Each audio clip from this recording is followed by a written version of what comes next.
ஆமென். ஆண்டவராகிய இயேசு கிறிஸ்துவின் நாமத்தினாலே மீண்டும் ஒரு முறை அனைவரையும் வாழ்த்தி வரவேற்கிறேன். தேவன் தாமே எங்களோடு வார்த்தை மூலமாக இடைப்படுவாராக, எங்களோடு பேசுவாராக, பலப்படுத்துவாராக. இந்த வேளையிலும் நாங்கள் தியானிக்க போகிறோம். உபவாசம் என்றால் என்ன என்று நாங்கள் தியானிக்க போகிறோம். அதை சரியாய் புரிந்து கொண்டு அனுதினமும் அந்த பரிசுத்த சிந்தையுடன் நாங்கள் வாழ வேண்டும். வாழுகின்ற வேளையிலே எங்களுடைய வாழ்க்கையிலே பெரிதான காரியங்களை நாங்கள் எதிர்பார்க்கலாம். இப்படியாக தேவன் நடத்துவார். வேதத்திலிருந்து நாங்கள் பார்க்க போகின்றோம். நாங்கள் எடுத்துக்கொள்ளுவோம் ஏசாயா 58வது அதிகாரம், அதிலே 7வது வசனத்தை வாசிப்போம்.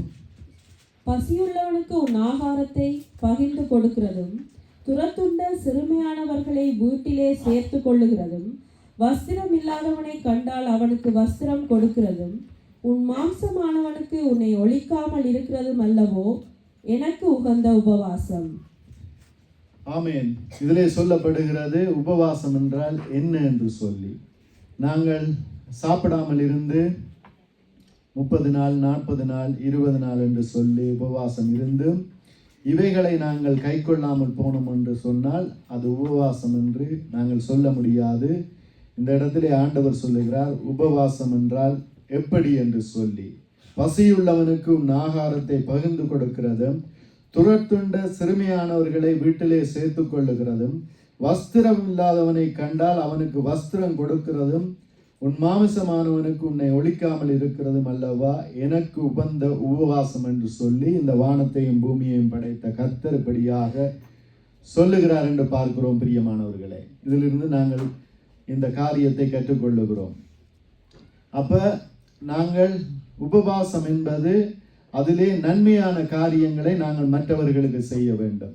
தேவனுக்கு பயந்து தேவனுக்கு பிரியமாக நடந்தால் அது உண்மையான உபவாசமாக இருக்கிறது என்று பார்க்கிறோம். பிரியமானவர்களே, கர்த்தருடைய வார்த்தையை கை கொண்டாலே அது உண்மையான ஒரு உபவாசமாக இருக்கிறது. கர்த்தருடைய பார்வைக்கு அது உண்மையான ஒரு உபவாசமாக இருக்கிறது.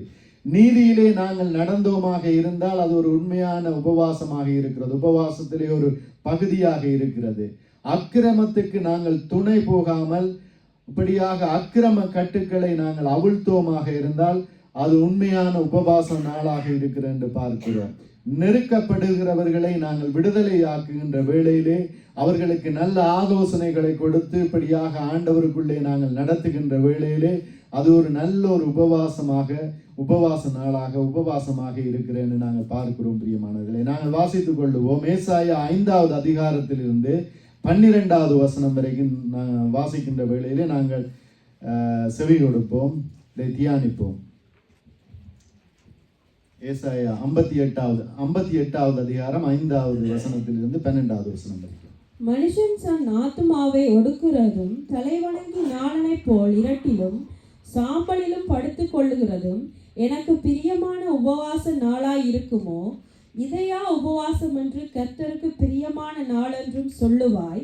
அக்கிரமத்தின் கட்டுக்களை அவிழ்க்கிறதும், நுகத்தடியின் பிணையல்களை நிகழ்கிறதும், நெருக்கப்பட்டிருக்கிறவர்களை விடுவிக்கிறதும், சகல நுகத்தடிகளையும் உடைத்து போடுகிறதும், பசியுள்ளவனுக்கு உன் ஆகாரத்தை பகிர்ந்து கொடுக்கிறதும், துரத்துண்ட சிறுமியானவர்களை வீட்டிலே சேர்த்து கொள்ளுகிறதும், வஸ்திரம் இல்லாதவனை கண்டால் அவனுக்கு வஸ்திரம் கொடுக்கிறதும், உன் மாம்சமானவனுக்கு உன்னை ஒழிக்காமல் இருக்கிறதும் அல்லவோ எனக்கு உகந்த உபவாசம். அப்பொழுது விடிய கால வெளுப்பை போல உன் வெளிச்சம் எழும்பி, உன் சுகவாழ்வு சீக்கிரத்தில் துளிர்த்து, உன் நீதி உனக்கு முன்னாலே செல்லும். கர்த்தருடைய மகிமை உன்னை பின்னாலே காக்கும். அப்பொழுது நீ கூப்பிடுவாய், கர்த்தர் மறு உத்தரவு கொடுப்பார். நீ சத்தமிடுவாய், இதோ நான் இருக்கிறேன் என்று சொல்லுவார். நுகத்தடியையும் விரல் வெட்டுதலையும் நிபச்சொல்லையும் நீ உன் நடுவிலிருந்து அகற்றி, பசியுள்ளவனிடத்தில் உன் ஆத்துமாவை சாய்த்து, சிறுமைப்பட்ட ஆத்துமாவை திருப்தியாக்கினால், அப்பொழுது இருளில் உன் வெளிச்சம் உதித்து, உன் அந்தகாரம் மத்தியானத்தை போலாகும். கர்த்தர் நித்தமும் உன்னை நடத்தி, மகா வறட்சியான காலங்களில் உன் ஆத்துமாவை திருப்தியாக்கி, உன் எலும்புகளை நினமுள்ளதாக்குவார். நீ நீர்ப்பாய்ச்சலான தோட்டத்தை போலவும் வற்றாத நீரூற்றைப் போலவும் இருப்பாய். உன்னிடத்தில் இருந்து தோன்றினவர்கள் பூர்வ முதல் பாழாய் கிடந்த ஸ்தலங்களை கட்டுவார்கள். தலைமுறை தலைமுறையாக இருக்கும் அஸ்திபாரங்கள் மேல் நீ கட்டுவாய். திறப்பானதை அடைக்கிறவன் என்றும் குடியிருக்கும்படி பாதைகளை திருத்துகிறவன் என்றும் நீ பெயர் பெறுவாய். ஆமென். இதிலே நாங்கள் சொன்னது போல இப்படியாக எங்களுடைய உபவாசம் இருந்ததே ஆகில் நாங்கள் மட்டுமல்ல, எங்களுடைய சந்ததிகள், எங்களுடைய பிள்ளைகள், இப்படியாக எங்களுடைய வருங்கால ஜனங்கள் எல்லோரும் கர்த்தருக்குள்ளே ஆசீர்வதிக்கப்பட்டிருப்பார்கள். அவர்கள் பேர் பெற்றிருப்பார்கள். இந்த சந்ததி, இந்த மகன், இந்த சந்ததியிலே வந்தவர்கள் இப்படியாக இருக்கிறார்கள் என்று சொல்லி பேர் பெற்றவர்களாய் இருப்பார்கள் என்று வேதம் சொல்லுகிறது. பிரியமானவர்களே, அப்பொழுது நீ கூப்பிடுவாய், கர்த்தர் மறு உத்தரவு கொடுப்பார் என்று சொல்லப்படுகிறது. நீ சத்தமிடுவாய், அப்பொழுது இதோ நான் உன்னோடு இருக்கிறேன், நீ பயப்படாதே என்று சொல்லி ஆண்டவர் எங்களோடு கூட இருந்து எங்களை தைரியப்படுத்தி பலப்படுத்தி வழிநடத்துகிற தேவனாக இருக்கிறார் என்று பார்க்கிறோம். அப்ப உண்மையான உபவாசம் என்று சொன்னால் இதுதான். அதை என்ன காரியத்தை ஆண்டவர் வெளிப்படுத்துகிறார் என்றால், இந்த இஸ்ரவேலிலே ஜனங்கள் தங்களுடைய ஆத்துமாவை ஒடுக்குகிறதும் தலை வணங்கி நாணலை போல் இரட்டிலும் சாம்பலிலும் படுத்துக் கொள்ளுகிறதும் எனக்கு பிரியமான உபவாச நாளாய் இருக்குமோ, இதையா நான் உபவாசம் என்றும் கர்த்தருக்கு பிரியமான நாள் என்றும் சொல்வாய் என்று சொல்லி, இதையா நீ கர்த்தருக்கு பிரியமான நாள் என்றும் உபவாச நாள் என்றும் சொல்லுவாய் என்று சொல்லி ஆண்டவர் இப்படியாக கேள்வி கணைகளை இப்படியாக மனுஷன் மேல் தொடுக்கிறவராக இருக்கிறார் என்று பார்க்கிறோம். பிரியமானவர்களே, நாங்கள் முகத்தை வாடலாக வைத்துக்கொண்டு இப்படியாக போலியான காரியத்தை இப்படியாக செய்து கொண்டு இருப்பது உபவாச நாள் அல்ல என்று சொல்லி ஆண்டவர் சொல்லுகிறார். நன்மையை செய்ய வேண்டும் என்று சொல்லி ஆண்டவர் சொல்லுகிறார். அதுதான் எங்களுடைய உண்மையான உபவாசமாக இருக்கும். எங்களுடைய நடத்தையை மற்றவர்கள் பார்க்க வேண்டும். எங்களுடைய முன்மாதிரியான வாழ்க்கையை, எங்களுடைய நேர்மையை இப்படியாக மற்றவர்கள் பார்க்க வேண்டும். பார்த்து இப்படியாக கர்த்தருக்கு பயந்து இவன் பொல்லாப்பை விட்டு விலகுகிற ஒரு மகன் என்று சொல்லி கர்த்தருடைய சித்தத்துக்கு தன்னை ஒப்பு கொடுத்து வாழுகிற மகன் என்று சொல்லி எங்களை குறித்து மற்றவர்கள் சொல்லுகின்ற வேளையிலே ஆண்டவர் சந்தோஷப்படுவார் என்று பார்க்கிறோம். ஏனென்றால் இப்பொழுது உலக பிரகாரமான தந்தையாக தாயாக இப்படியாக நாங்கள் உறவினர்களாக இருக்கின்ற வேளையிலே எங்களுடைய நெருங்கிய உறவு முறையை குறித்து மற்றவர்கள் சொல்லுகின்ற வேளையிலே நாங்கள் சந்தோஷப்படுவோம். எங்களுடைய பிள்ளையை குறித்து மற்றவர்கள் நற்சாட்சி கொடுக்கின்ற வேளையிலே நாங்கள் சந்தோஷப்படுவோம். அப்படித்தான் எங்களை குறித்து மற்றவர்கள் நற்சாட்சி கொடுக்கின்ற வேளையிலே இந்த வானத்தையும் பூமியையும் உண்டாக்கின கர்த்தர் மனுஷனை உருவாக்கி பலுகி பெருகும்படியாக சொன்ன அந்த கர்த்தர் எங்களின் நிமித்தமாக சந்தோஷப்படுகிறவராய் இருக்கிறார் என்று பார்க்கிறோம். அப்பொழுது நாங்கள் சத்தமிடுகிற வேளையிலே எங்களுடைய கூப்பிடுதலை கேட்பார். நாங்கள் இப்படியாக கூப்பிடுகின்ற வேளையிலே இதோ நான் உன்னுடனே கூட இருக்கிறேன் என்று சொல்லி எங்களை பலப்படுத்துகிறவராயிருக்கிறார், எங்களோடு கூட இருக்கிறவராயிருக்கிறார் என்று பார்க்கிறோம். பிரியமானவர்களே, ஆண்டவராகிய இயேசு கிறிஸ்து இந்த பூமியிலே வந்தார். பூமியிலே வந்து எங்களுக்காக எங்களுடைய பாவங்களை சுமந்து எங்களுக்காக பலியாக வேண்டிய நேரத்திலே அவர் இப்படியாக ஆவியானவரால் இப்படியாக வனாந்தரத்துக்கு இப்படியாக அழைத்து செல்லப்பட்டவராக இருந்தார். ஏனென்றால் பிசாசானவனாலே சோதிக்கப்படும்படியாக அந்த இடத்திலே அனுப்பப்பட்டவராக இருந்தார் என்று பார்க்கிறோம். பிரியமானவர்கள், இதில் நாங்கள் வாசிப்போம். ஆண்டவராகிய இயேசு கிறிஸ்துவை குறித்து நாங்கள் பார்ப்போம். மத்தேயு 4வது அதிகாரம் அதிலே 1வது வசனத்திலிருந்து 4வது வசனம் வரைக்கும் நாங்கள் வாசிப்போம். அப்பொழுது இயேசு பிசாசினால் சோதிக்கப்படுவதற்கு ஆவியானவராலே வனாந்தரத்துக்கு கொண்டு போகப்பட்டார்.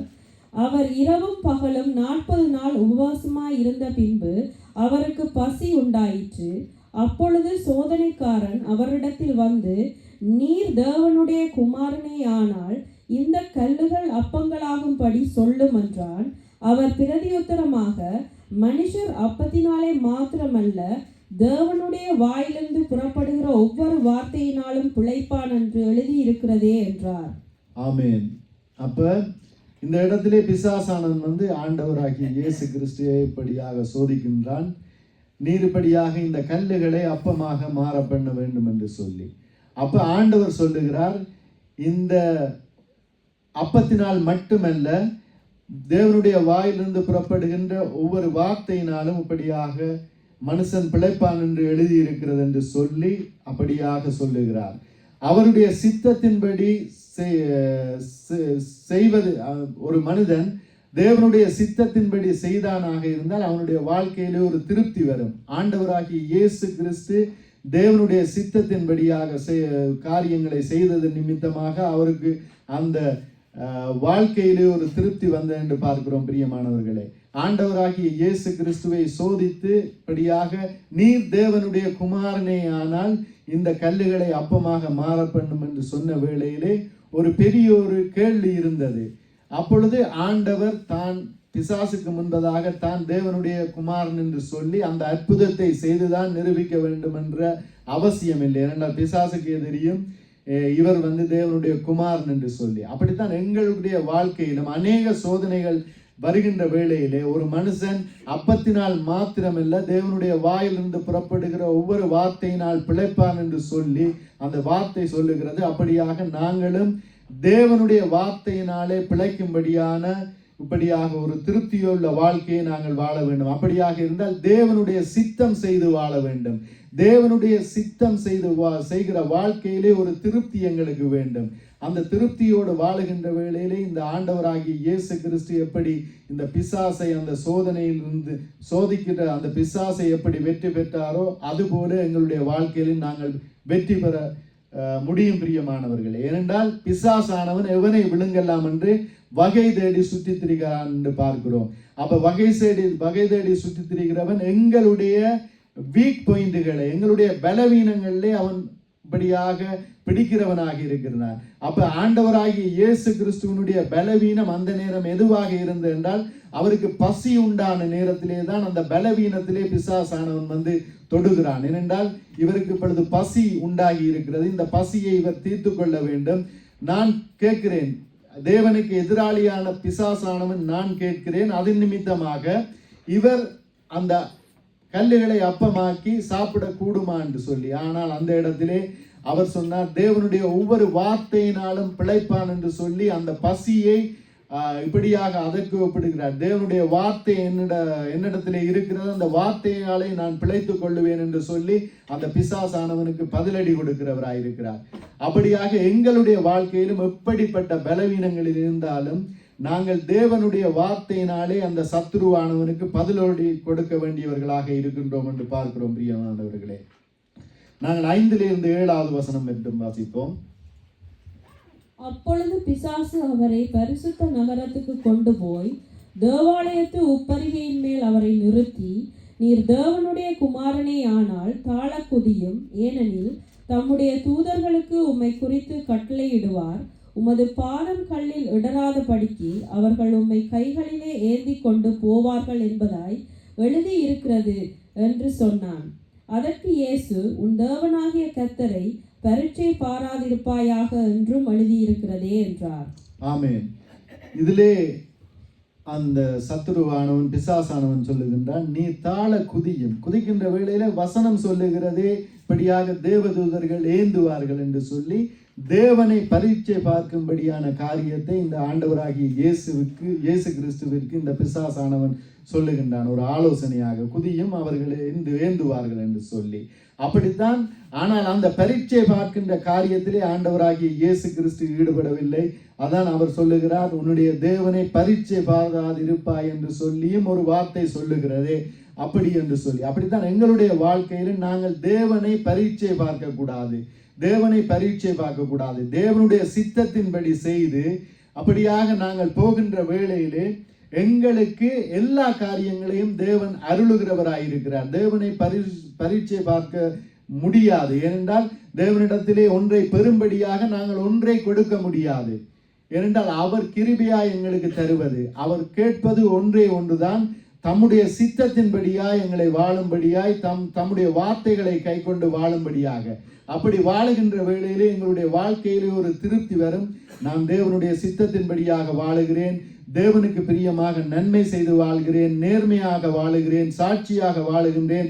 அப்படியான ஒரு திருப்தி எங்களுடைய வாழ்க்கையிலே வருகின்ற வேளையிலே இப்படியாக கர்த்தர் செய்வதெல்லாம் எங்களுடைய வாழ்க்கையிலே நாங்கள் செய்வதெல்லாம் வாய்க்கக்கூடியதாக தேவன் ஆசீர்வதிப்பார். பிரியமானவர்களே, அப்படி நடத்துகிறவராய் இருக்கிறார் என்று பார்க்கிறோம். பிரியமானவர்களே, அப்படி 8வது வசனத்திலிருந்து 10வது வசனம் வரைக்கும் நாங்கள் வாசிப்போம். மறுபடியும் பிசாசு அவரை மிகவும் உயர்ந்த மலையின் மேல் கொண்டு போய் உலகத்தின் சகல ராஜ்யங்களையும் அவைகளின் மகிமையையும் அவருக்கு காண்பித்து, நீர் சாஷ்டாங்கமாய் விழுந்து என்னை பணிந்து கொண்டால் இவைகளை எல்லாம் உமக்கு தருவேன் என்று சொன்னான். அப்பொழுது இயேசு, அப்பாலே போ சாத்தானே, உன் தேவனாகிய கர்த்தரை பணிந்து கொண்டு அவர் ஒருவருக்கே ஆராதனை செய்வாயாக என்று எழுதியிருக்கிறதே என்றார். ஆமென்.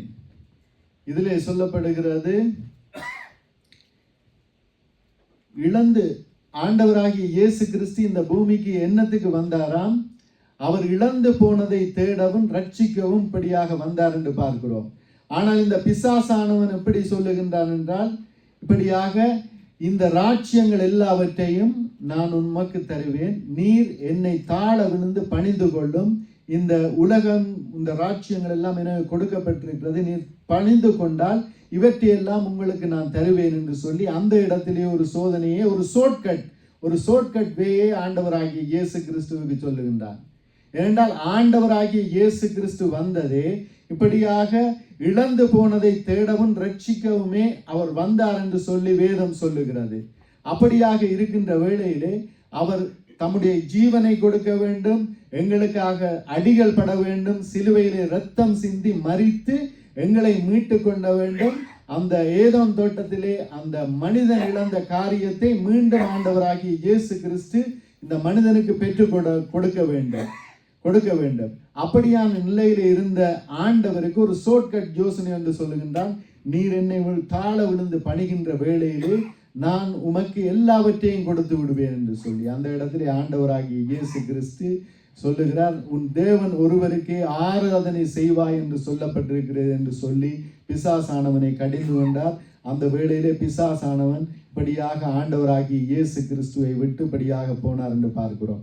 அப்படித்தான் எங்களுடைய வாழ்க்கையில நாங்கள் இப்படியாக எங்களுடைய வாழ்க்கையிலே நாங்கள் செல்லுகின்ற வேளையிலே எங்களுக்கும் ஷார்ட்கட்டான காரியங்களை இந்த சத்துருவானவன் இப்படியாக கொண்டு வந்து போட பார்ப்பான். அவற்றையெல்லாம் நாங்கள் ஆண்டவருடைய வார்த்தையினாலே இப்படியாக முறியடிக்க. யாகப்பனை தண்ணி ஏதாவது கொடுக்க இருக்கு அவங்க.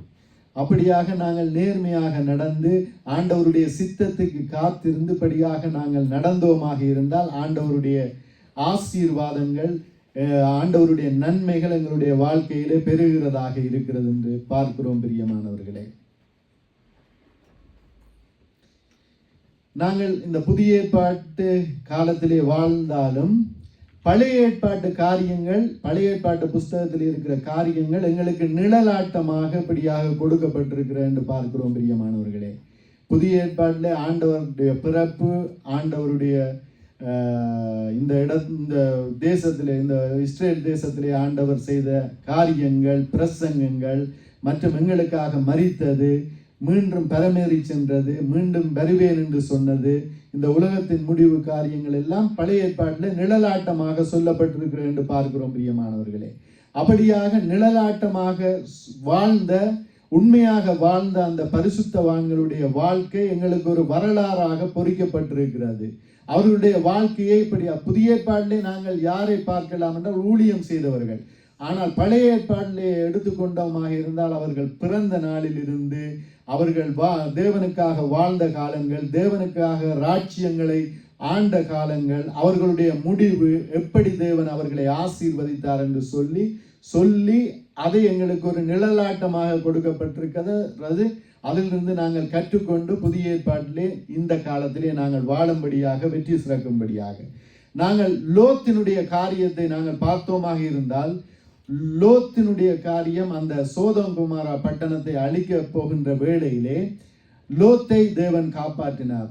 என்ன காரணம் என்றால், ஆபிரகாமின் நிமித்தம் தேவனுடைய இருதயத்திலே லோத்துக்கு தயவு கிடைத்தது. ஆபிரகாமின் நிமித்தமாக அந்த லோத்து காப்பாற்றப்பட்டார் என்று பார்க்கிறோம். லோத்தையும் நீதிமான் என்றுதான் வேதம் சொல்லுகிறது. பிரியமானவர்களே, அந்த நீதிமான் என்று சொல்லப்படுகிற அந்த லோத்துவை ஆண்டவர் இப்படியாக சொல்லுகிறார், அந்த இடத்திலே காப்பாற்றி கொண்டு வந்து நீ இந்த மலைக்கு ஓடிப்போ என்று சொல்லி. அப்பொழுது லோத்து சொல்லுகிறார், நான் மலைக்கு அல்ல ஆண்டவரே, இந்த ஊருக்கு போகிறேன், இது ஒரு சிறிய ஊர் தானே, அந்த ஊருக்கு போகிறேன் என்று சொல்லி.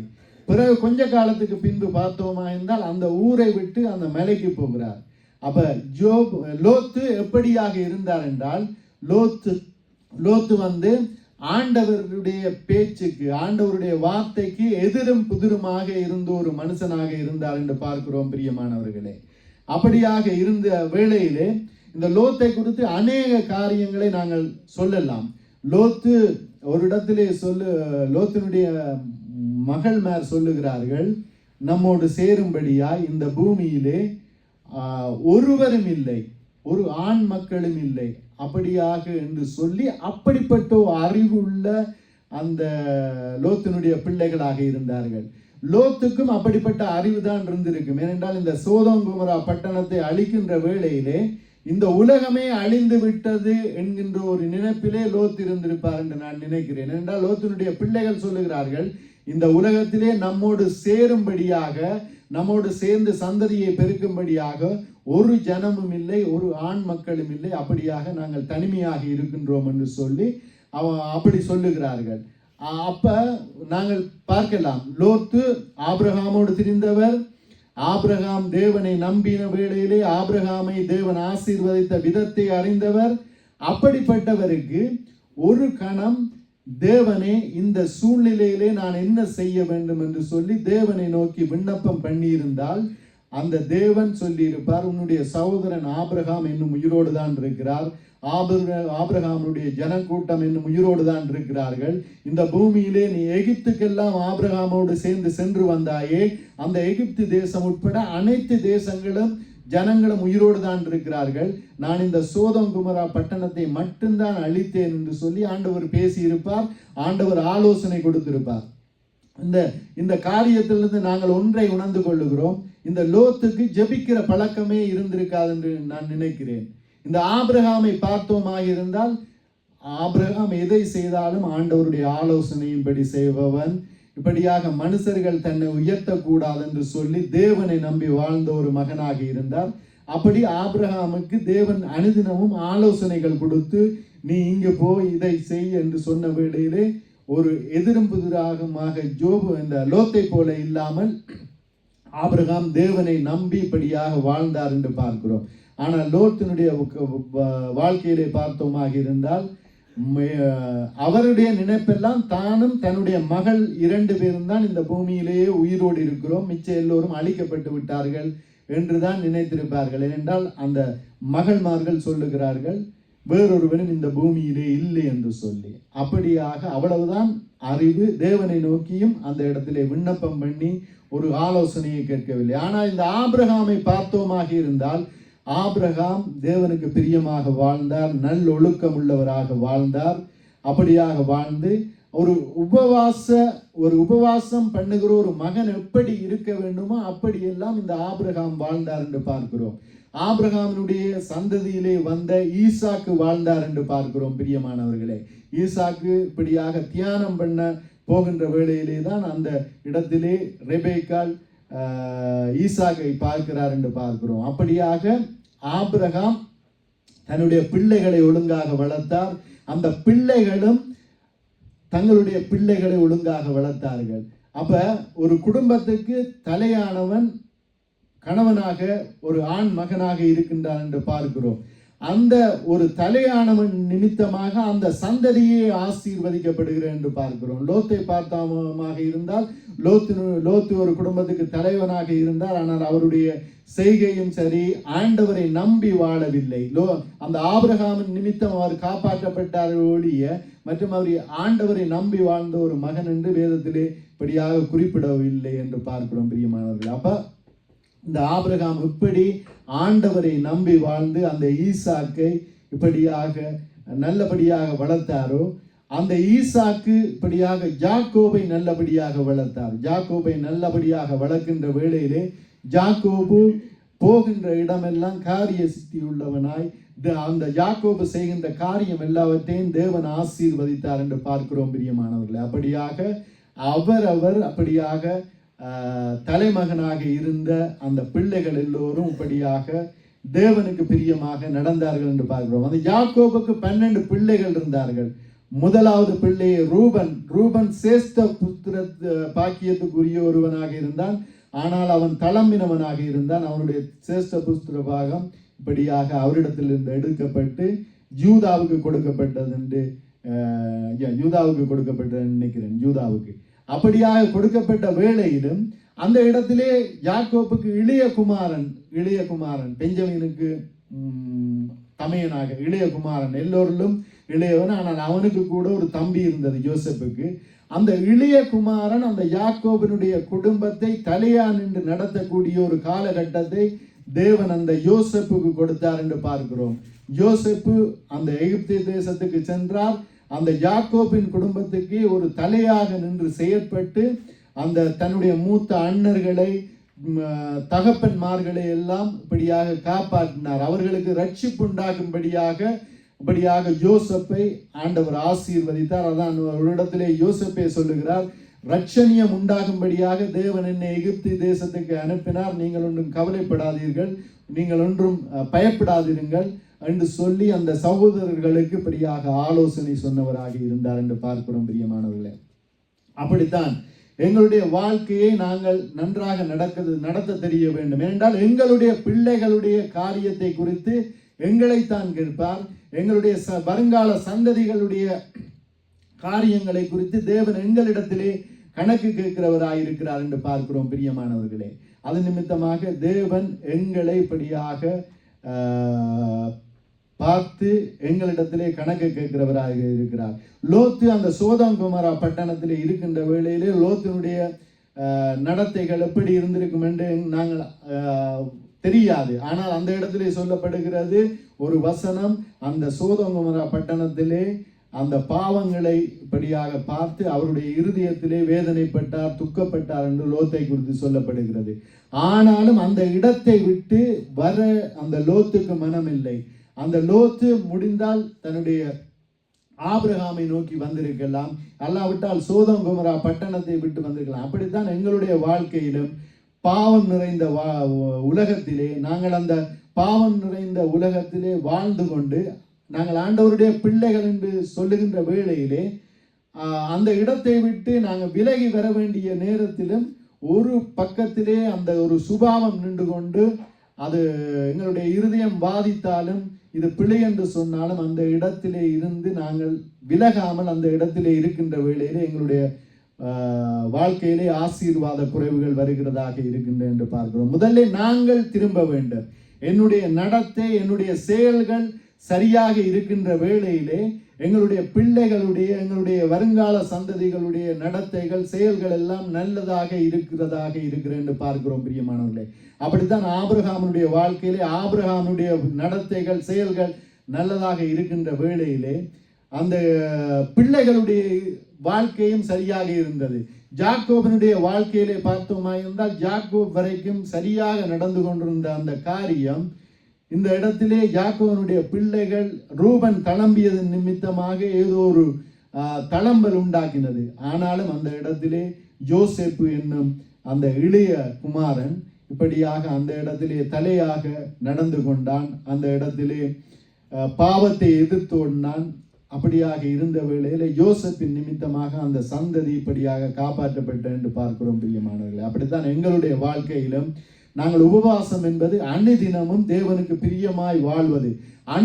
அனுதினமும் உபவாசத்தை ஒரு பகுதியாக எடுத்துக்கொண்டு நாங்கள் நன்மையை செய்து தேவனுடைய வார்த்தைக்கு எங்களை ஒப்பு கொடுத்து நற்குணங்களால் நிறைந்தவர்களாய் எங்களை பார்ப்பவர்கள் இவன் தேவனுடைய பிள்ளை, இவனிடத்திலே ஒரு வித்தியாசம் உண்டு, இவனோடு நான் எவ்வளவு காலம் பிளங்குகிறேன், இவனிடத்திலே ஏதோ ஒரு வித்தியாசம் உண்டு, மற்றவர்களிடத்திலே காண்கின்ற காரியங்கள் இவனிடத்திலே இல்லை என்று சொல்லி மற்றவர்கள் கூறும் வண்ணமாய் எங்களுடைய வாழ்க்கை அமைந்ததாக இருந்தால் எங்களுடைய ஆசீர்வாதத்துக்கு எந்த ஒரு தடையும் இல்லை. பிரியமானவர்களே, அப்படியாக தேவன் தாமே எங்களை ஆசீர்வதிப்பார். நாங்கள் கடைசியாக ஒரு வார்த்தையை வாசிப்போம். யாக்கோபு 3வது அதிகாரத்தை எடுத்துக்கொள்வோம்.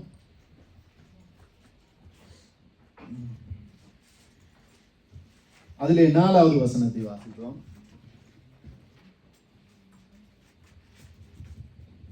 கப்பல்களையும் பாருங்கள், அவைகள் மகா பெரியவைகளாயிருந்தும் கடுங்காற்றுகளால் அடிபட்டாலும் அவைகளை நடத்துகிறவன் போகும்படி திருப்பும்படிக்கு யோசிக்கும் இடம் எதுவோ அவ்விடத்திற்கு நேராக மிகவும் சிறிதான சுக்கானாலே திருப்பப்படும்.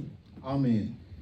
இப்ப கப்பல்களை எப்படி திருப்புகிறார்களாம்? ஒரு சிறிதான சுக்கானால் திருப்பி அவை போக வேண்டிய இடத்துக்கு படியாக திருப்புகிறார்களாம். அப்படியாக எங்களுடைய வாழ்க்கை படகிலே, எங்களுடைய சந்ததி வாழ்க்கை படகிலே நாங்கள் தலையாக இருந்து இந்த சுக்கானை போல தேவனுக்கு பிரியமான முறையிலே எங்களுடைய வாழ்க்கையை திருப்பி நடத்துகின்ற வேளையிலே எங்களுடைய சந்ததியாகிய அந்த கப்பலே முழுமையாக திருப்பப்படும். தேவனுக்கு பிரியமாக நாங்களும் வாழ்ந்து எங்களுடைய சந்ததிகளை, எங்களுடைய பிள்ளைகளை நாங்கள் மீட்டுக் கொள்வோம். பிரியமானவர்களே, தேவன் எங்களிடத்திலே அந்த ஆபிரகாமை இடத்திலே என்ன உத்தமத்தை, உண்மையை எதிர்பார்த்தாரோ அந்த உண்மை உத்தமம் ஆபிரகாமிடத்திலே கிடைத்த வேளையிலே ஆபிரகாமுடைய சந்ததியை இப்படியாக ஆசீர்வதித்தார். கடைசி நாட்களிலே நடக்க போகிற அந்த அடிமைத்தனத்தை குறித்ததான வெளிப்பாட்டை கொடுத்தால், பிறகு உன்னுடைய சந்ததி வந்து இந்த தேசத்தை கட்டிக்கொள்ளும் என்று சொல்லி இப்படியாக அந்த ஆசீர்வாதத்தை முன்பே அவருக்கு கொடுத்தார் என்று பார்க்கிறோம். அதன்படியாக அவருடைய சந்ததி ஆசீர்வதிக்கப்பட்டு இன்றும் அந்த இஸ்ரவேல் தேசமாக அந்த இடத்திலே மலர்ந்திருக்கிறது. அப்படியாக எங்களுடைய சந்ததியையும் தேவன் ஆசீர்வதிக்கும்படியாக அழைத்திருக்கிறார். அதன் நிமித்தமாக நாங்கள் எப்பொழுதும் அந்த உபவாசம் என்றால் என்ன என்கின்ற ஒரு சிந்தனையோடு நாங்கள் வாழுகின்ற வேளையிலே எங்களை தேவன் ஆசீர்வதிக்க போதுமாக இருக்கிறார். நாங்கள் எல்லோரும் எழுந்திருந்து இந்த பாடலை பாட